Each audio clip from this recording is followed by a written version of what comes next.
Hi, everyone. I'm Colleen Flanagan. I'm the Chief Marketing Officer at the National Historic Landmark Auditorium Theater. And welcome to another edition of Odd Talk, #OddTalk. We are honored to be with you today, and we're hoping that you are all staying safe and healthy while our theater is closed. Today, I am excited to introduce a conversation between famed art historian and historic preservationist, Rolf Achilles, with our Auditorium Theater CEO, Regan. Rolf has written and lectured extensively on Chicago's architecture and culture and is an expert on Chicago's role in architectural movements throughout history. Thank you, Rolf, and thank you, Rich. Enjoy. Well, good afternoon, Rolf, and thank you for joining us for this edition of the Odd Talk. Is there a little bit that you want to share with us before we get started? I'm an art historian. I studied in Germany.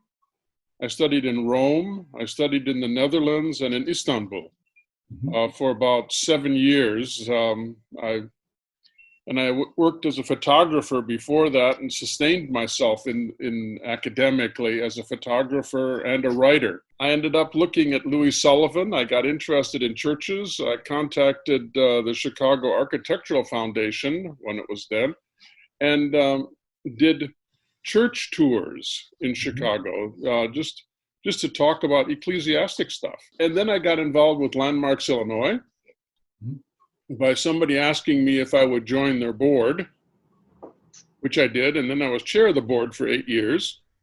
And then in the meantime, I was also doing centennial projects, and that really got me entrenched in Chicago. And then I met Mayor Daley, and he asked me to join the Hamburg committee. And so I became chair of the Hamburg committee. And, one bit of mischief led to another. And here I am. So your history in Chicago is very deep with respect to architecture. And I'm guessing that that's how you came to the attention of the Auditorium Theater, how you were introduced to the Auditorium Theater was through Louis Sullivan's design. Is that? Well, I also met Tim Samuelson along the way. And I met a number of architects, John Vinci. When I did the Mies van der Rohe program at IIT, I met the Vermeer Quartet at a point, and they were performing in Chicago, and they invited me to come to their performance in the Auditorium, which was in 1988. And that was the first time, I think, that I saw the inside of the Auditorium. I had never paid attention to it. It's like people always walking past the Elks Memorial and wondering what's inside. Well, that was me in the Auditorium. I didn't know that it was so grand inside, and the Vermeer Quartet was the one that lured me in. And ever since then, I've been fascinated by it. So that was your first visit, was as a ticket holder to see a show? Yeah. For several years, you've talked and written about Chicago's influence, and in particular, the auditoriums and European architecture and decorative arts. What was it about Chicago that drew attention from Europe at that time? Well, that's what fascinated me. When I walked into the auditorium, I said, what's the date of this interior? And it's 1888, 1889. And I had been all through France. I'd been all through Italy, Spain. In Europe, I traveled extensively. I'd seen all the Art Nouveau stuff. I'd spent weeks in Vienna looking at Secession. And here I was in the Auditorium Theater, and I'm seeing all these things, and I'm thinking, these are 4 or 5 years earlier than anything going on in Europe. And we always talk about Europe influencing the US. Well, the auditorium was the great first exception.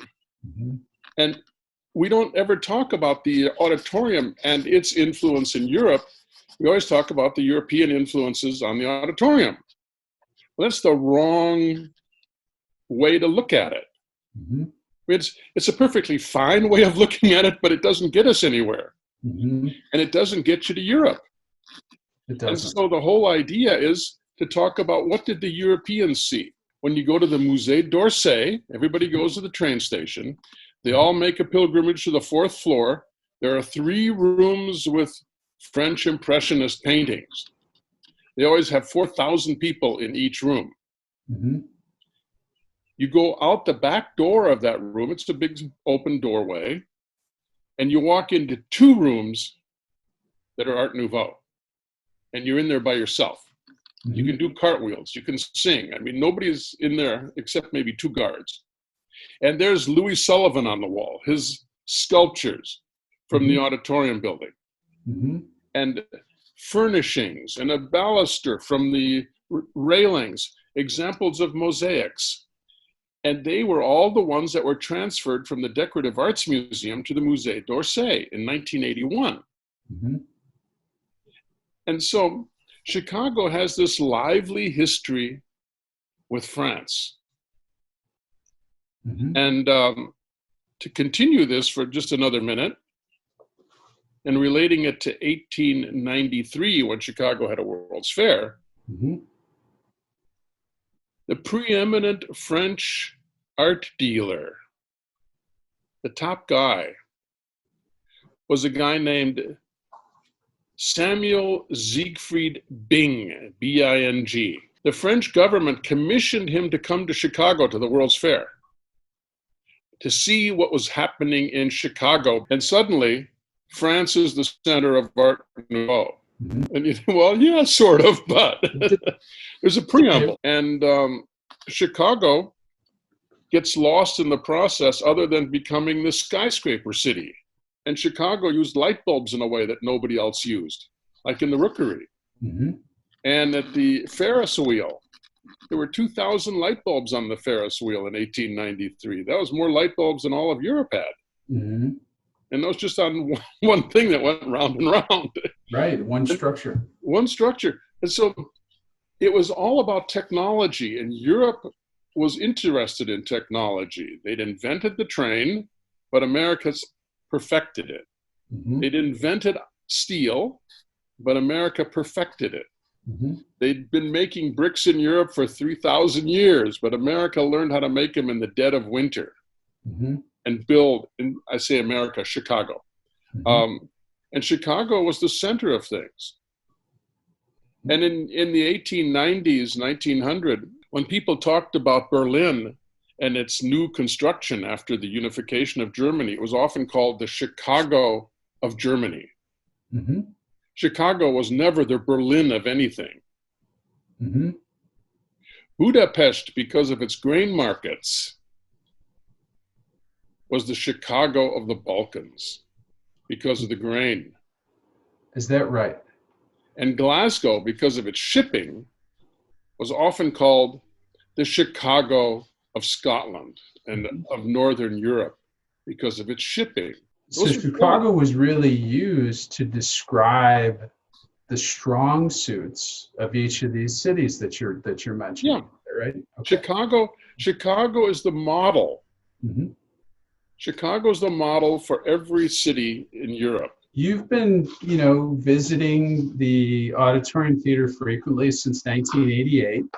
And, as you walk through, what would your dream preservation project be inside the Auditorium Theater? Everything. Everything, the whole thing. The floor. It's amazing in its coloration and stuff, and it's even more amazing that there's all these cracks in the tar that fills in the cracks that has happened over the years. Mm-hmm. There's also a very important window standing in a little nook in the corner of the Roosevelt portion, mm-hmm. and that's their broom closet. And there's a stained glass window there that's incredibly important in the scheme of stained glass windows, and I haven't even talked about the Auditorium's windows yet, and their importance worldwide, because the French called them the American style, mm-hmm. and the American mosaic windows, because they'd never seen any glass that was green and red and yellow and blue all mixed together. Mm-hmm. It changed the European, it becomes what in Europe is called Art Nouveau glass, but it's from Kokomo, Indiana. And it's based on auditorium window abstraction of no paint on the glass, which is European tradition. I mean, it's a window worthy of being placed in the Metropolitan Museum. on display. From a preservationist perspective, we all agree there's so much that we want to bring back to its original grandeur and beauty. And, that's our goal, to do that as well, is to get everything back to its original condition. And that truly is the goal. So I have a different type of question for you. And it really relates to current day here, right? I'm going to throw a curveball your way. So, as pandemics like COVID-19, which we're experiencing right now, they've happened throughout history at different times throughout history. And certainly in the history of the auditorium theater, whether it be, the plague of Shakespeare's time to the flu pandemic in 1917 and 1918.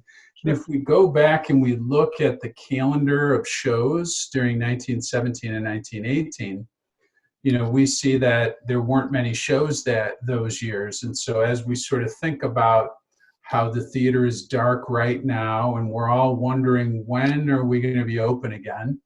And we know that our loyal patrons are pining for the time that they can be in their seats, a live performance in the National Historic Landmark Auditorium Theater again. We crave the human connection and live performance. So, we know that we're going to be coming back to that. But how do you, Rolf, how do you think the auditorium should move on from this and will move on from this? Well, I think it's one of the really great spaces in the world. It was copied, for example, in Prague at the Municipal Center. So the way to get that interior to function properly is to do shows that are not mic'd. I would focus on the natural acoustics of the space. I go to the Lyric Opera. I've gone to Bayreuth to see the opera. And I love it because what you hear is what there is. It's not going through a sound booth where there's some guy with a little machine manipulating the highs and the lows. And the people can belt it out, literally. And their voice carries 100 yards. And I think one of the selling points could be the acoustics. And that the auditorium does, maybe not full-blown operas, but have some great tenor or some soprano or some person get in, stand on the stage all by themselves, and sing to 4,000 people.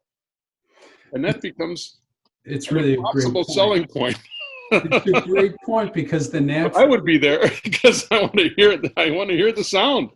That's right. And the natural acoustics by all who truly know it are just unparalleled. They're unparalleled. So wouldn't it be great? I stood on that stage. Bart let me once stand on the stage, and he was up in the balcony. And I said something, and he had no trouble hearing it. So I just have a couple of more questions. But before we move on, is there anything that we didn't talk about today that you wanted to mention? The windows, the glass. The windows, let's talk about that. In 1889, the company called Kokomo Opalescent Glass was brand new in Kokomo, Indiana. They exhibited in Paris. I don't know how they got there, but they won a gold medal, which the company itself promptly lost. They don't have it anymore. Wow. Somehow it got lost in the shuffle. But they sold 4,000 pounds of glass. It's flat on one side and rippled on the other. And they ran it through a machine, through rollers, which was not a way of common. It's an industrial made glass. It's not mouth blown. And traditionally glass is blown glass. And you can flatten it out, make a disc and so forth. And you cut your little 5x7 windows. That's why all the colonial glass has ripples and stuff in it, because it's blown. The glass that goes through the rollers doesn't have ripples in it other than the ripples that the rollers produce, which is a pattern. And that's willed. One side is flat and the other side is slightly rippled. Okay. The Europeans had never seen glass like this. And Victor Horta bought a whole bunch of it, and it's all over his house in Brussels. And you ask the curator there, and they say, well, we don't know where the glass comes from. I said, well, it's from Kokomo, Indiana. Where else would it come from? That's right. There's also metalwork. Right when you come into the auditorium, you're buying your theater ticket. there's the ticket office on the right side before you come in the door. Mm-hmm. The metalwork around the framing, or the metalwork framing, it's all textured. Mm-hmm. It's not just a flat sheet like it would be today. Mm-hmm. It's textured with a little groove and little rippled edges. Mm-hmm. It looks exactly like a Vincent van Gogh brushstroke. And Vincent van Gogh painted in 1888, 1889. Aha, okay. He wasn't he wasn't famous in his time, in his life. He didn't sell money, he didn't sell anything. But his painting style was totally mechanical. It was done with a machine-made brush, and he used pigments out of a tube, and then the machine-made brush is horizontal, and it wasn't a round brush, and you could, when you squeeze it, you create this little nurdle-like on the sides. Okay. And that's what you see in the texture in the auditorium. Mm-hmm. All the metal surfaces are like this. Mm-hmm. And little things like that, I think, would captivate the audience and get them to pay attention to the interior. And then there's the mosaics, and there's no place you can look in the auditorium where you don't see something new when you think 1889. Mm-hmm. When you think 1920, no, it's not new anymore. It's 30 years old. That's right. But 1889, it's brand new. The way the lights are set, the way the plaster's cast, the color of the mosaics you're walking across, just that kind of green that was used and the kind of red that was used. That was Berkey Company from England. They came to Chicago to do the rookery. They stayed in Chicago because they introduced mosaics to lobby floors of high rises. And that was the newest thing. Nobody in Europe had seen this stuff, and they were creative. And Sullivan was one of their creators. You know, the mosaics that you have on the landing and the like, that kind of mosaic, they made it. And if you measure the mosaics in the earliest ones that Berkey did, they're all metric. Okay. The reason is the mosaics all came from Lille, which was where the quarry was, north of Paris. Okay. So the Parisians had mosaics, but they didn't use them in those colors. Everybody's got mosaics, but it's what you do with it. Everybody has glass for windows, but it's how you do it. You don't paint all over the glass. You put color in the glass, which is a color oxide, and you make reddish glass that has white stripes in it. And everybody goes like, wow, that's new. Truly amazing. This is exactly why I love the Auditorium Theater, because, you know, it's individuals like yourself and like Tim Samuelson and John Vinci and the host of others that lots of others, yeah, that understand the intricacies of the building. And myself, as the CEO and previously as the general manager for a number of years, I've spent more time in that building, but as we go through the building, we can sometimes forget those intricacies and those small parts that you're describing. And it's just so laden and rich with history. So I have one more final question, and it's a question that we ask in that it's our 130th anniversary season. And, you know, we ask this question, and people have a host of different answers to it. But, you know, so this is the question. What is your favorite memory of the Auditorium Theater? The one memory that pops out is the Who in 1994 doing Tommy. And I had seen the original cast in London like a year or two before. And I'd been in London. I used to do tours of London and of Paris and Brussels and places for tour operators in the US, and they were being museum boards and so forth that would take a tour with Rolf and and we went to see Tommy, and it was the original cast. Oh, exciting. And then when I saw it when I saw that it was playing at the Auditorium in 1990, I think it was 94. You can look that up, but 93, 94, I had to go see it again.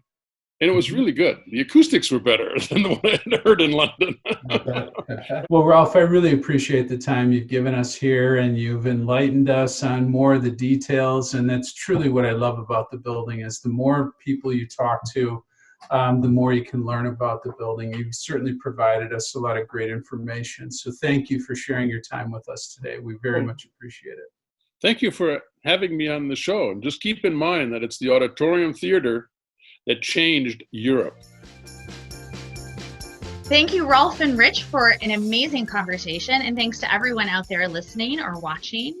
We hope you'll join us again next week for another edition of Odd Talk.